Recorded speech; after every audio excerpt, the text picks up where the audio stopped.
Кой ще започне? Би трябвало ти да започнеш, ма предлагам аз да кажа здравейте, ти да продължиш. Добре. Здравейте! Ние не сме доктори, не се плашете. Няма да ви изненадаме с инжекция за добро утро. Ние сме синоптици на вашето здраве и ще ви изненадаме с...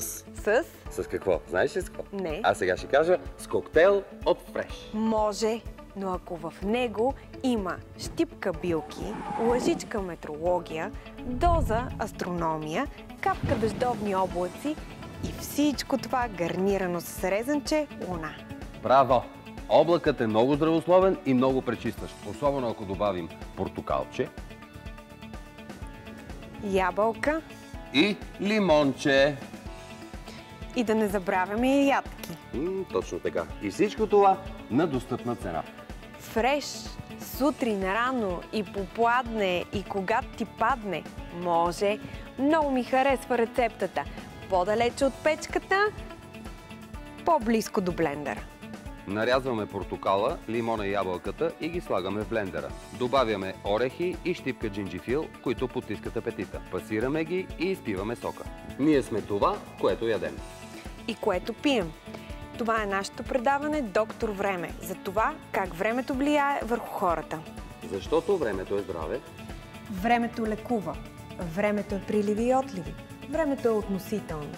А каква е прогнозата за времето за следващата седмица? Студ за Великден. Това предсказва синоптиците. Не е реално.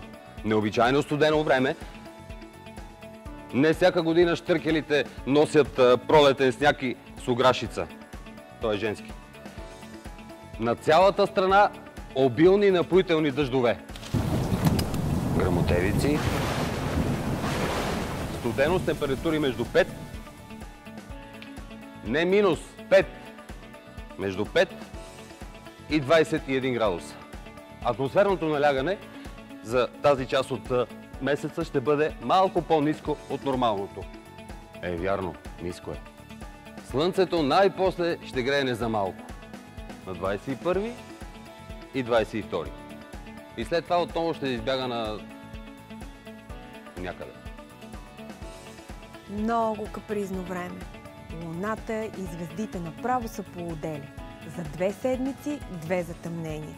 Едно слънчево и едно лунно. Това е невероятно. Планетите ще разпънат Земята по време на Великден.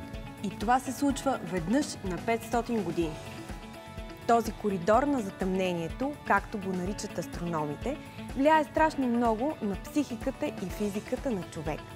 На хората с хронични и сърдечно-съдови проблеми. През този период раздразнителността се надделява над разума. Добре би било по време на затъмнение да си вземете един контрастен душ. Това е най-обикновено редуване на топла и студена вода, като се завършва с студена.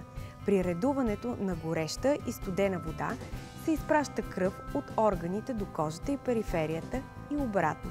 Това стимулира повишаването на количеството кислород до тъканите, помага за правилното пренасяне на белите кръвни клетки и улеснява изхвърлянето на токсините и метаболитните отпадъци. Контрастният душ подобрява кръвообращението, подсилва имунната система и нервната и тонизира организма. Времето е малко капризно. Как ли ще ни влияят промените? Да попитаме консултантът на Доктор Време, доктор Бисер Георгиев, за биопрогнозата.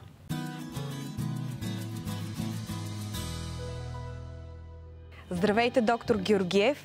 Няма нищо по-хубаво от лошото време. Но за кого? За хората с алергии, разбира се, защото дъждовното време изправя въздуха от полените в него. Да погледнем картата на България, как се отразяват климатичните особености върху хората. В северо-западна България, където времето е дъждовно, хората с алергии ще се чувстват доста по-добре, за разлика от централната и южна част на страната, както и по Черноморието, където биха могли да се изострят оплакванията от алергии. Да, и аз имам алергия към полените и винаги правя една бабина рецепта с сух корен от женско биле. Сигурно я знаете. Да, рецептата е лесна. В 1 литър вода 2 чайни лъжички от сухия корен, вари с 30 минути и чая се пие 2 или 3 пъти през деня. А как влияе времето върху ставните заболявания? Влагата по принцип влияе доста негативно върху хората с ставни проблеми. Поради тази причина хората, които живеят в северната част на страната, както и по поречието на река Дунав, ще се чувстват доста по-зле, за разлика от хората в южните части на страната, където времето е очаквано по-сухо. Какво препоръчвате за страдащите от артрит? За страдащите от артрит биха могли да се ползват много рецепти, но най-добър ефект е прилагането на корените от грамотрън, корените от репей, както и кора от върба. Предполагам, че тези съставки се смесват на равни части. Да, точно така. И от получената смес 2 супени лъжици се запарват за 30 минути в половин литър вряща вода. Колко пъти на ден трябва да пиеме тази отвара? Обикновено 2 или 3 пъти на ден е достатъчно. Не, днес съм просто невероятен. Гледай колко много риба хванах. Какво ще кажеш, а? Какво? Уловил си риба Да. и то от магазина. Ти не си по риболова, ти си по яденето. Да, хапвам си, обаче само здравословна храна. Риба? Риба, ама с кумрия. Защото дори в сезона на агнешкото е добре поне 2 пъти седмично да ядем рибка. И то с кумрия. Да. Защото скумрията съдържа най-много омега-3 наситени мазнини.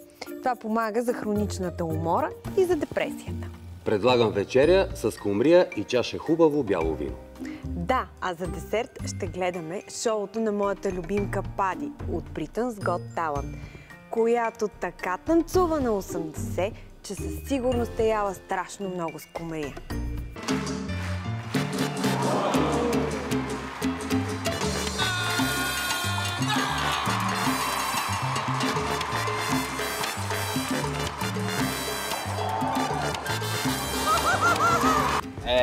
Това е урок по щастие. Щом тя го може, значи и ние можем да се забавляваме в ежедневието си. Времето е забавно добре с нас, синоптиците на вашето здраве. Бъдете забавно добре!